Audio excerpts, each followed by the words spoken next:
Continental Tire, Coach's Corner. Jeff Van Gundy will join us momentarily. Exclusive Tire, the Dan Patrick Show. No matter where you are, what you drive, Continental designs tires for what you do. For more information, visit ContinentalTire.com. Continental Tire for what you do. Jeff Van Gundy will be on the call. Game 1 Western Conference Finals. That starts Sunday at 3:30 Eastern between the Spurs and Warriors on the mothership. Jeff, good morning. Thanks for joining us. If I didn't watch the game, how would you describe that to me, what happened last night?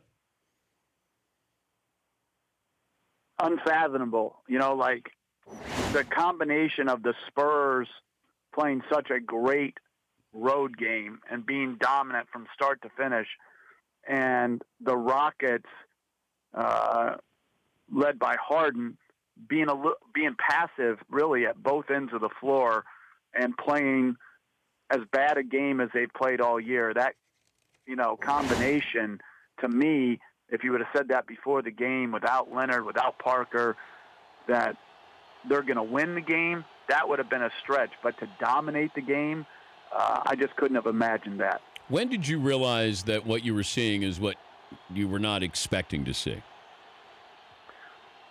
Well, I think this really the start of the third quarter. Any team can have a really bad half. Any great player can have a bad half.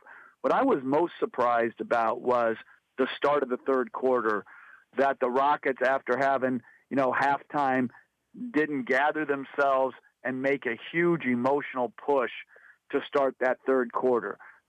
Something like, go on a 6-0 run to cut it to 13. Give yourself a chance. Cut it to 12-10 going into the fourth. At least give yourself that fighting chance. There was never a push. There was never a feeling like, man, their energy and effort is becoming overwhelming. They're trying to overwhelm the Spurs with some energy here. Never happened. But I give San Antonio great credit. The post-game, Dan, has sort of evaporated from our game. Mm-hmm. Last night, San Antonio brought it back, not only for LaMarcus Aldridge, but Jonathan Simmons cutting off the post when the pass was entered. They played old-school basketball offensively last night and were absolutely terrific. And Aldridge delivered when they needed a great performance. This isn't just a coincidence that Harden had a bad game in a big moment. He has not had a great postseason career. Is there any explanation for that? Well, going back to the finals, back when he was in Oklahoma City, I didn't think there was a compelling reason that you could look and say he didn't play, great in that series. He didn't play very well at all. Overtime, in Game 5 here in this series, you'd have to say he did not play well at all. And then not to bounce back and have a great Game 6, there is, to me, no explanation from a skill standpoint. Now, listen, he didn't get any help either. Yeah. Eric Gordon didn't play well. Ryan Anderson went without a basket. Lou Williams was quiet. And they missed a ton of point-blank shots at the rim. Listen, Harden didn't play well. Their defense was bad. But I think it would be a bit unfair to not also include the other Rockets that didn't shoot well, score well, or produce. Continental Tire Coach's Corner with Jeff Van Gundy here on the Dan Patrick Show. If the MVP vote were today, finish that sentence. Well, since it's a regular season award, I would vote. I would have voted for. My choice would have come down to Harden, Westbrook, or Kawhi Leonard. I think Kawhi Leonard's the best two-way player. I think you could make a case for him. I would have voted Harden slightly over Westbrook and Leonard, but you could have made a compelling case for those three. And LeBron James, I think most people still think he's the best player in the game, as do I. So you can always make a compelling vote for the best player in the game. So I would have voted Harden, but if you would have voted for any of those four guys, I couldn't argue with you. But it feels like we've moved on from LeBron. I said this during the regular season. I don't know if LeBron wins another MVP, but I look at him as the most valuable player in the NBA. If you needed to win a game, he's the one guy you want to have. But it's like with Michael Jordan. Barkley got it, Karl Malone got it, but everybody knew who's going to win a championship, and that's the value. Now, that's not what you're supposed to factor in with the voting, but it felt like we had heard the Jordan story, and we've moved on from it. Let's get another fresh story in here. It feels like we've done that with LeBron James. Not that Westbrook didn't deserve it or Harden, but if you had to win a game, and I gave you Harden, Westbrook, Kawhi, or LeBron, who are you taking? Well, you're taking LeBron, and maybe next you're going to take Kawhi Leonard because of his two-way ability. But I agree with you. I think the one thing that worked against James this year in the MVP voting was he didn't play like I think it was 9 or 10 games. Yeah. And then secondarily, Cleveland basically checked out for a part of the regular season. And I think that was, the narrative about their season. So I can understand why people didn't vote for him, but I do think, without question, what you said, if you had to win one game, LeBron James is the guy right now. Kevin Durant may be next, along with Kawhi Leonard. So it's an interesting time in the NBA. It's a regular season award, and you're right, though. I think the media who vote for these awards sometimes get tired of just putting the same name down over and over again. The Spurs against Golden State. It feels like we've already penciled this in. It's Cleveland and Golden State. But give me a compelling argument with the Spurs against Golden State. I don't have one. and I think anybody who acts like they do is just making it up to try to make it to sound better than it is.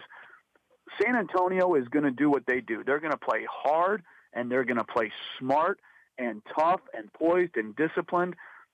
But the talent advantage that Golden State has on every other team in this league is as big an advantage as I've ever seen in the NBA, from the most talented team to the second most talented team.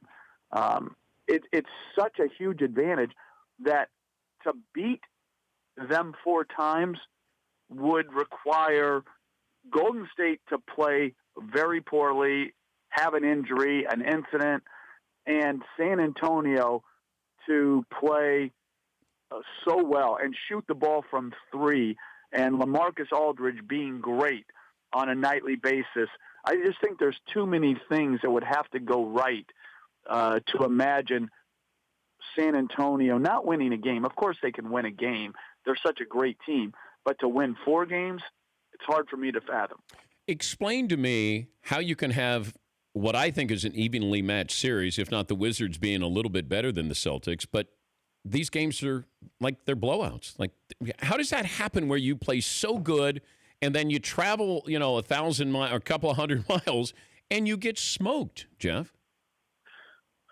Well, Washington, they got blown out right from the start in Game 5, but they had actually played 2 good games in Boston, or had great starts to those games in Boston, and just couldn't finish them. Yep. Boston in Game 4 had a great start in Washington and then got overrun in that third quarter. These massive runs, like 26-0, that's not a run. That's like an avalanche, right? So it's hard to explain, but I still have enjoyed that series. I think it's been hard fought. It's been competitive. You have teams that I would agree with you. The starting lineup of Washington is a little bit better than the starting lineup of Boston. The depth of Boston is better than Washington's depth. So it's been a compelling series, hard-fought series, and enjoyable series. I think Washington will find a way to win tonight. I just think Boston's going to win the series, even though they may not be quite the level of talent as Washington. How are you doing with Mark Jackson? You guys are doing okay, right? Mark Jackson and I, we have no problems. Now, when you bring in the third wheel, Mike Breen, he's a divisive figure, Dan. I don't know if it comes through in the broadcast, but he's very divisive. He's territorial. And it's something that we're going to have to address, Mark and I, after the season. Well, he's very selfish as a play-by-play announcer. It's all about Brini, and I understand that. But you and Mark, it's Herculean effort. It's pretty amazing what you guys are able to accomplish. Well, we're just being overworked right now, Dan, as you can tell. Our producer, Tim Corrigan, is a relentless taskmaster, and it's something that's another thing that Mark and I are going to have to go to upper management about, and I'm sure they're going to be very open to our suggestions. Well, I think that they should limit your minutes. I think that you should rest a couple of times during games, like take a quarter off. I think that's only fair. No back-to-backs, take a quarter off. Just, you got to be fresh when the finals start, man. Well, Mark and Mike have accused me of taking many quarters off, so I think I'm already on that rest program. Thank you, Jeff. Tell the guys we said hello. Absolutely. It's Jeff Van Gundy from the Mothership. He'll be on the call. Game 1, Western Conference Finals, Sunday, 3:30 Eastern, between the Spurs and the Warriors on the Mothership. The Dan Patrick Show, weekday mornings on Audience.